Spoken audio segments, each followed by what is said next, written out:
Hi, my name is Amy Hughes. I'm a water education coordinator at the Boise Watershed. Welcome to the virtual tour of the West Boise Water Renewal Facility. During this tour, I will take you through the process step by step as we renew and treat the used water that comes from homes, schools, churches, businesses in Boise, Eagle, and Garden City. Water renewal is important for many reasons. Water reuse, resource recovery, environmental health and safety.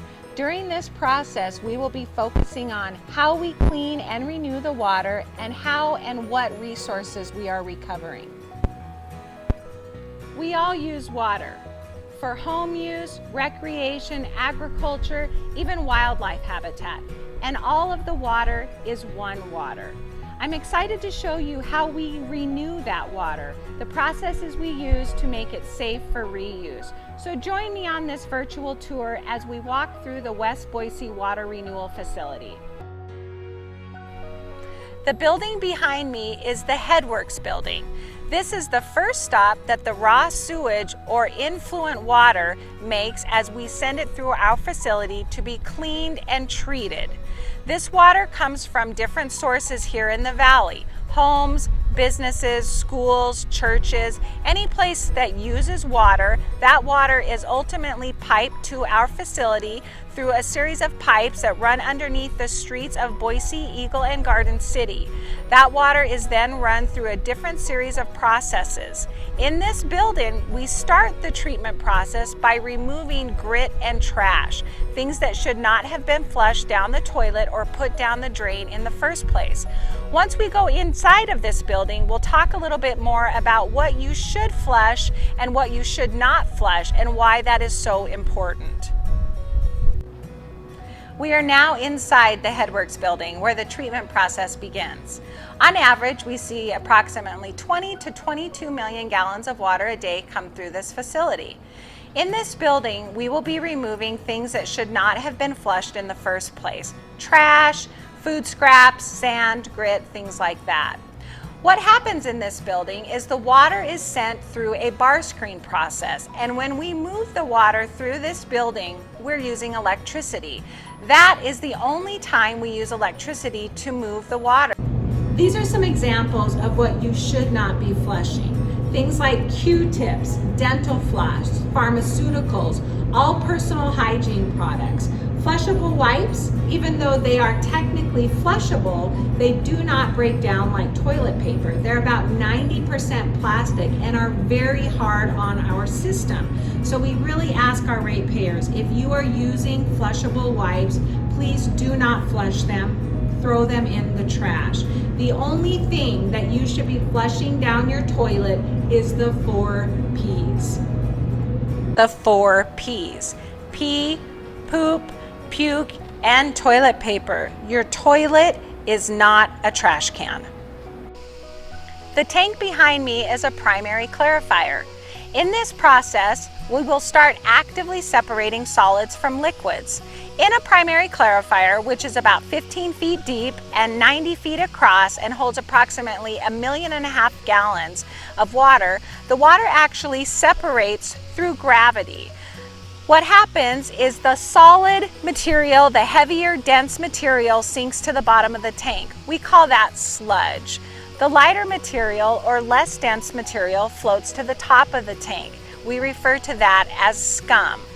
The sludge is sent to solids processing, where we are going to focus on resource recovery.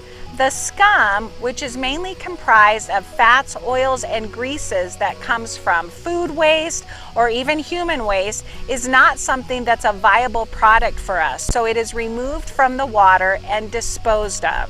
It's another reminder of how important it is what you are putting down your sinks or your toilets. Do not flush or dispose of oils or greases that you are using through that system. It is very costly to remove, and it's very hard and harmful on our system. From the primary clarifiers, the water is then pumped to an aeration basin, which is the tank behind me. In the aeration basin, we are going to start EBNR, or Enhanced Biologic Nutrient Removal. We are going to be utilizing the naturally occurring microorganisms to help us through this process. The hydrophilic microorganisms become heavy as they consume and metabolize the suspended particles in this water. They sink to the bottom of the tank and become activated sludge, which is sent either to solids processing or to secondary clarification. The hydrophobic microorganisms suspend themselves along the top or surface of the water, as well as surfactants that come from residual soaps and detergents that we find in the used water stream. It's important to note that as the water goes through the water renewal process, it is a chemical-free treatment process, meaning that we are taking advantage of the naturally occurring microorganisms and facilitating a biological process that makes the water safe for reuse. The tank behind me is a secondary clarifier. During this process, we are again going to look to gravity to help us separate the solids from the liquids. In this tank, you might notice some ducts behind me. The ducts are actually here for a very good reason. Used water is very rich in nutrients like phosphates and nitrates. It's also quite warm, approximately 72 degrees Fahrenheit. It is the perfect breeding ground for algae blooms. Algae is something that we do not want to discharge into the Boise River. The ducks are actually eating the algae blooms, which is helpful for us, and any algae that they don't eat, we will dispose of before we discharge the water back into the Boise River. The next step in the water renewal process is post-aeration. During this process, we are adjusting the dissolved oxygen to ensure that it is safe for aquatic life in the Boise River.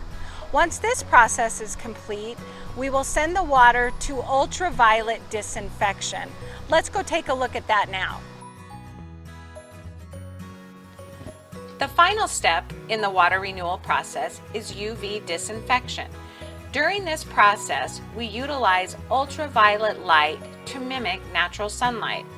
As the UV radiation comes into contact with the microorganisms, it denatures their DNA in a manner that kills off harmful bacteria and diseases, as well as ensures that the microorganisms can no longer reproduce and they will die off quickly.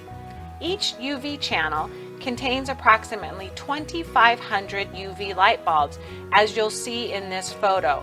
Again, once that UV radiation comes into contact with the microorganisms and denatures their DNA, the water is then safe, clean, effluent water that can be discharged into the Boise River. We've reached the Boise River, which is the final destination for our effluent or renewed water. The city of Boise is proud to meet water quality standards set forth by the Idaho DEQ and the Environmental Protection Agency. Both of those agencies ensure that we are protecting the water quality and the health of the Boise River. Prior to 1972 and the Clean Water Act, it was legal to discharge raw sewage into the rivers. So much pollution was caused by this that rivers actually caught on fire. Thankfully, that's not the case anymore. The West Boise Water Renewal Facility discharges approximately 18 million gallons of renewed water into the Boise River every day. This water is safe for recreation, agriculture, and wildlife habitat. Another important message for our ratepayers is to not flush expired medication or pharmaceuticals and use less toxic or phosphate-free cleaners. These items may contain emerging constituents which may pose a threat to the health and quality of the Boise River. The best thing to do is take advantage of the free pharmaceutical collection sites in Ada County.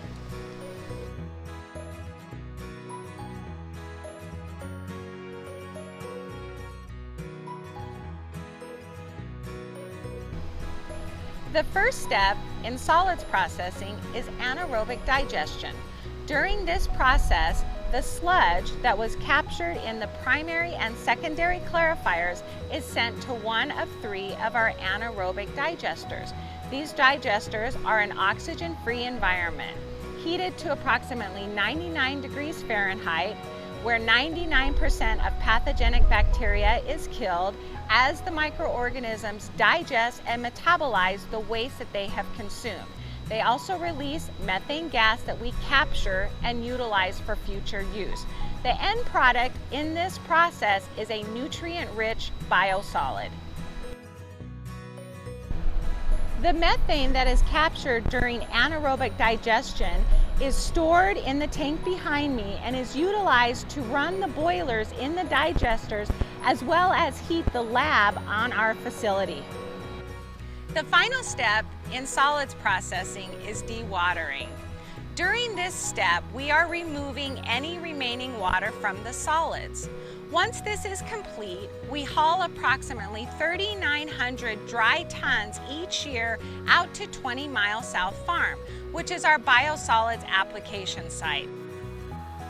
20 Mile South Farm is a 4,300-acre biosolid application site where we utilize the nutrient-rich biosolid as a fertilizer. We grow corn silage, hay, alfalfa, and winter wheat to be sold to local farmers and ranchers as livestock feed. This biosolid material is another wonderful resource that we are able to recover from the used water stream.